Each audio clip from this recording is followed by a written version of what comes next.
This is Stephanie, Talk Tales and Trivia. How are you this week of 2017?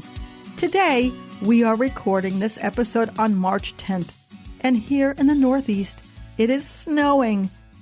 This episode of Talk Tales and Trivia is brought to you by Audible.com. Too busy to read? There's no need with Audible.com. In this episode, we will discuss what all of us wish we had a little more of.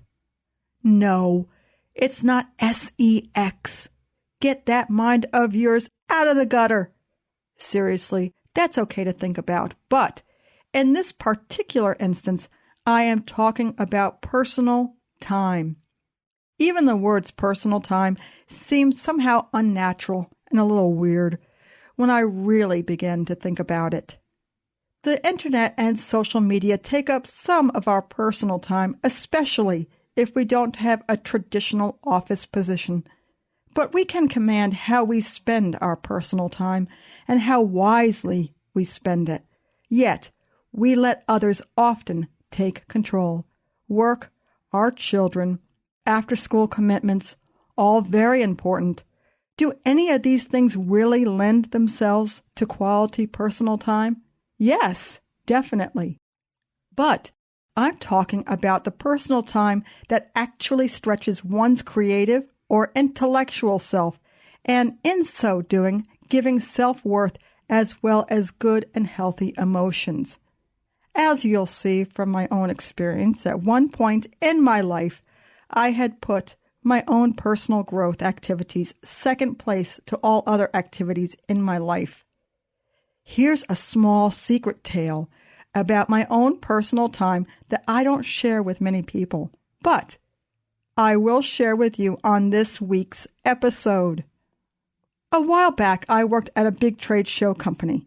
Yes, it is one of the biggest companies in the business. My official title was marketing assistant, and I worked on a handful of particular trade shows that were held in the bigger cities around the nation. When I wasn't traveling in the trade shows, my personal free time consisted of one day, usually Sundays, in which I slept almost all day. I was exhausted. The other days I worked well over the 8 hours at the office, and often worked at home well into the night. You see, in addition to my marketing assistant position, I had volunteered my time to work on the company's intranet website, a new project that no one wanted. I say volunteered because developing the intranet website for the company was not yet a paid position, and nobody wanted to take on the challenge and the scrutiny of potential failure that came along with it. As it ended up, this took up way more time than my other duties as marketing assistant.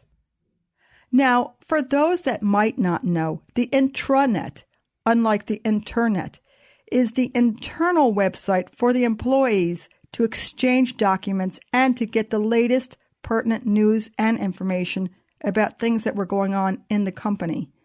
I gave up personal time for the opportunity to learn something that I was studying part-time anyway, and in so doing, I found it very, very helpful. It didn't matter to me that it took up my personal life. I was achieving a goal and gaining experience that was very valuable to me. And yes, for the record, I do think the experience was fantastic. But when I look back on the experience, I think that I missed out on a social life. There were happy hours and parties and the chance to meet friends and people that could have imparted tips and tricks to the volunteer intranet work I was doing. The price we all must pay to move ahead. Lifehack.org states that, quote, "We have the paradoxical situation. On the job, people feel skillful and challenged and therefore feel more happy, strong, creative, and satisfied. In their personal time, people feel that there is generally not much to do and their skills are not being used, and therefore tend to feel more sad, weak, dull, and dissatisfied. Even if jobs can produce challenging flow experiences, putting all your eggs into one basket can be risky, end quote. I ultimately found this to be true, but not before learning a hard lesson. At first, I did think working longer hours made me more useful, more powerful, and indispensable as an employee. Rather busy than bored, I was willing to give up most of my personal time because I thought it was a good use of my time. Then something happened. And just like that, a light bulb switched on over my head one fateful evening, when two work friends, really acquaintances, called me from a happy hour on a Friday night while I was working on my computer at home. It was right then and there that I realized I had traded in on a valuable commodity. At that moment, I asked myself, is this worth it? I looked around and saw that I had a bunch of work friends and acquaintances, but little else. I was literally working and worrying about deadlines and projects all the time, and I mean really all the time. For example, there were times I woke up at 2 a.m.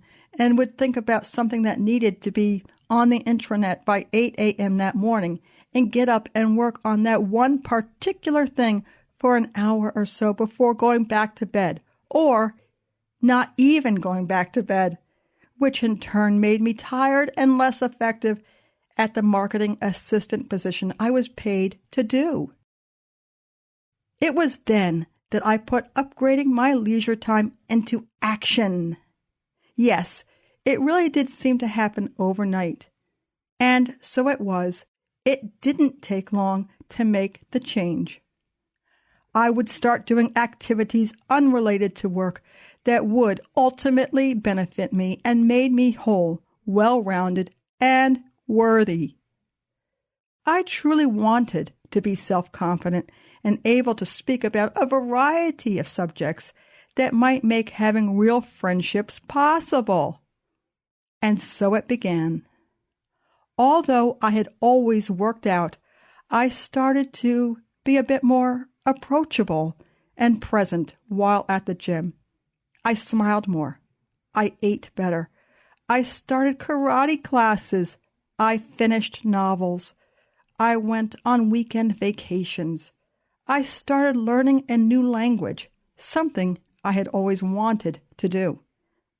I went out on errands more. Yep, I stopped piling them all up for that one, quote, all-day excursion. That really put me out there in my community, and people saw me and knew who I was, and actually called me by name.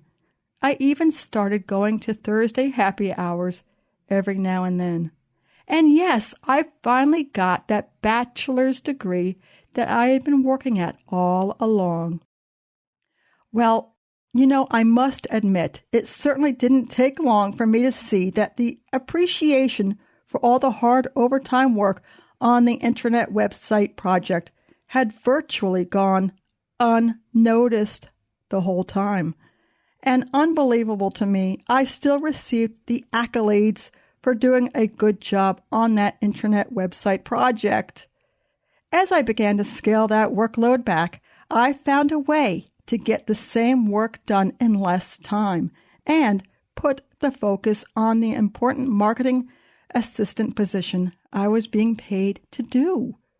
I became a person who was defined at work as a marketing assistant and an intranet website administrator.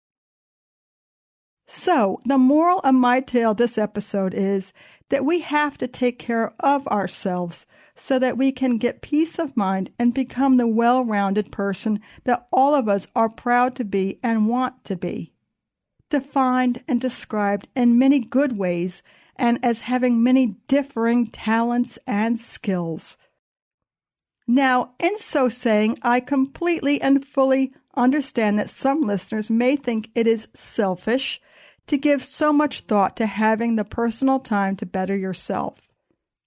But you see, if we don't take care of ourselves and think of ourselves first to make sure our happiness is met, we can in no way take care of others in the high standard that we must and that our loved ones are expecting. And that includes staying healthy in mind, body, and spirit. Having fun while we're able to is so important. What do you think? We here at Talk Tales and Trivia would love to know how you spend your personal time. You can always email us at talktalesandtrivia@gmail.com and go to talktalesandtrivia.com to listen to our past episodes and read our blog posts. We are also so proud to announce our new Talk Tales and Trivia app that is downloadable right now in the App Store. So how am I going to spend my personal time today? Well, it's still snowing. I'm going to go out and play in the snow for perhaps one last time this year.